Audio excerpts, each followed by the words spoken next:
Preface of the Antiquities of the Jews, Volume 1, by Flavius Josephus,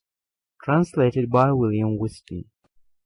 Those who undertake to write histories do not, I perceive, take that trouble on one and the same account, but for many reasons, and those such as are very different one from another. For some of them apply themselves to this part of learning to show their skill in composition, and that they may therein acquire reputation for speaking finely. Others of them there are who write histories in order to gratify those that happen to be concerned in them, and on that account have spared no pains, but rather gone beyond their own abilities in the performance. But others there are who of necessity and by force are driven to write history, because they are concerned in the facts, and so cannot excuse themselves from committing them to writing, for the advantage of posterity. Nay, there are not a few who are induced to draw their historical facts out of darkness into light, and to produce them for the benefit of the public on account of the great importance of the facts themselves, with which they have been concerned. Now of these several reasons for writing history, I must profess the two last were my own reasons also, for since I was myself interested in that war which we Jews had with the Romans, and knew myself its particular actions, and what conclusion it had, I was forced to give the history of it, because I saw that others perverted the truth of those actions in their writing. Now I have undertaken the present work, as thinking it will appear to all the Greeks worthy of their study, for it will contain all our antiquities and the constitution of our government as interpreted out of the Hebrew Scriptures.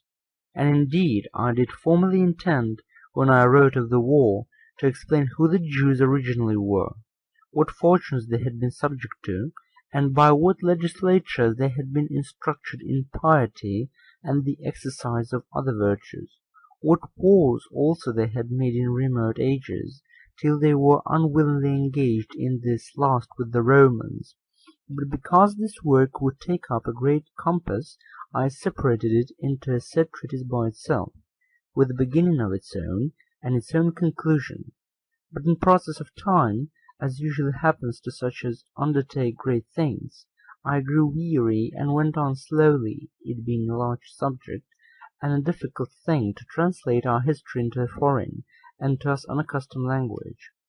However, some persons there were who desired to know our history, and so exhorted it, and above all the rest, Epaphroditus, a man who is a lover of all kind of learning, but is principally delighted with the knowledge of history, and this on account of his having been himself concerned in great affairs, and many turns of fortune, and having shown a wonderful rigour of an excellent nature,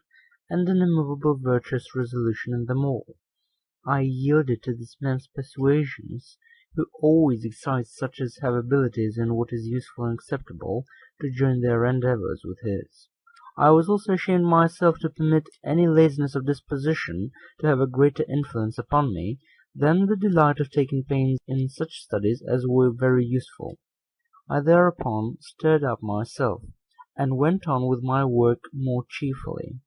Besides the foregoing motives, I had others which I greatly reflected on, and these were that our forefathers were willing to communicate such things to others, and that some of the Greeks took considerable pains to know the affairs of our nation.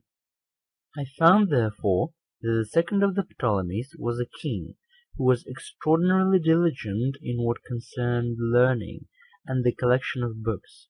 that he was also peculiarly ambitious to procure a translation of our law, and of the constitution of our government therein contained, into the Greek tongue. Now Eleazar the high priest, one not inferior to any other of that dignity among us, did not envy the forenamed king the participation of that advantage, which otherwise he would for certain have denied him, but that he knew the custom of our nation was to hinder nothing of what we esteemed ourselves from being communicated to others. Accordingly, I thought it became me both to imitate the generosity of our high priest, and to suppose that there might even now be lovers of learning like the king, for he did not obtain all our writings at that time, but those who were sent to Alexandria as interpreters gave him only the books of the law, while there were a vast number of other matters in our sacred books. They indeed contain in them the history of 5,000 years, in which time happened many strange accidents, many chances of war, and great actions of the commanders, and mutations of the form of our government. Upon the whole, a man that will peruse this history may principally learn from it that all events succeed well, even to an incredible degree, and the reward of felicity is proposed by God. But then it is to those that follow his will, and do not venture to break his excellent laws, and that so far as men any way apostatize from the accurate observation of them, what was practical before becomes impracticable, and whatsoever they set about as a good thing is converted into an incurable calamity. And now I exhort all those that peruse these books to apply their minds to God, and to examine the mind of our legislator, whether he hath not understood his nature in a manner worthy of him, and hath not ever ascribed to him such operations as become his power, and hath not preserved his writings from those indecent fables which others have framed, although by the great distance of time when he lived he might have securely forged such lies. For he lived 2,000 years ago, at which vast distance of ages the poets themselves have not been so hardy as to fix even the generations of their gods, much less the actions of their men or their own laws. As I proceed, therefore, I shall accurately describe what is contained in our records in the order of time that belongs to them, for I have already promised so to do throughout this undertaking, and this without adding anything to what is therein contained, or taking away anything therefrom. But because almost all our constitution depends on the wisdom of Moses, our legislator, I cannot avoid saying somewhat concerning him beforehand, though I shall do it briefly. I mean, because otherwise those that read my book may wonder how it comes to pass that my discourse, which promises an account of laws and historical facts, contains so much of philosophy. The reader is therefore to know that Moses deemed it exceeding necessary that he who would conduct his own life well and give laws to others, in the first place should consider the divine nature, and upon the contemplation of God's operations should thereby imitate the best of all patterns, so far as it is possible for him to do, and to endeavour to follow after it. Neither could the legislator himself have a right mind without such a contemplation, nor would anything he should write tend to the promotion of virtue in his readers. I mean, unless they be taught first of all that God is the Father and Lord of all things, and sees all things, and that thence he bestows a happy life upon those that follow him, but plunges such as do not walk in the paths of virtue into inevitable miseries. Now when Moses was desirous to teach this lesson to his countrymen, he did not begin the establishment of his laws after the same manner that other legislators did,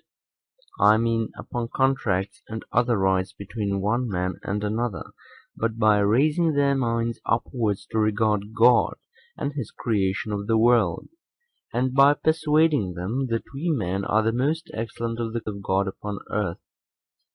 Now when once he had brought them to submit to religion, he easily persuaded them to submit in all other things.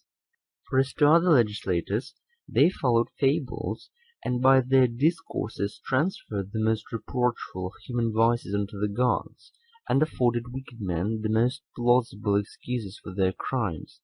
But as for our legislator, when he had once demonstrated that God was possessed of perfect virtue, he supposed that men also ought to strive after the participation of it, and on those who did not so think, and so believe, he inflicted the severest punishments. I exhort, therefore, my readers to examine this whole undertaking in that view, for thereby it will appear to them that there is nothing therein disagreeable either to the majesty of God or to his love to mankind. For all things have here reference to the nature of the universe, While our legislators speak some things wisely but enigmatically, and others under a decent allegory, but still explain such things as required a direct explication plainly and expressly. However, those that have a mind to know the reasons of everything may find here a very curious philosophical theory, which I now indeed shall waive the explication of. But if God afford me time for it, I will set about writing it after I have finished the present work. I shall now betake myself to the history before me, after I have first mentioned what Moses says of the creation of the world, which I find described in the sacred books after the manner following. End of Preface. Recording by Create.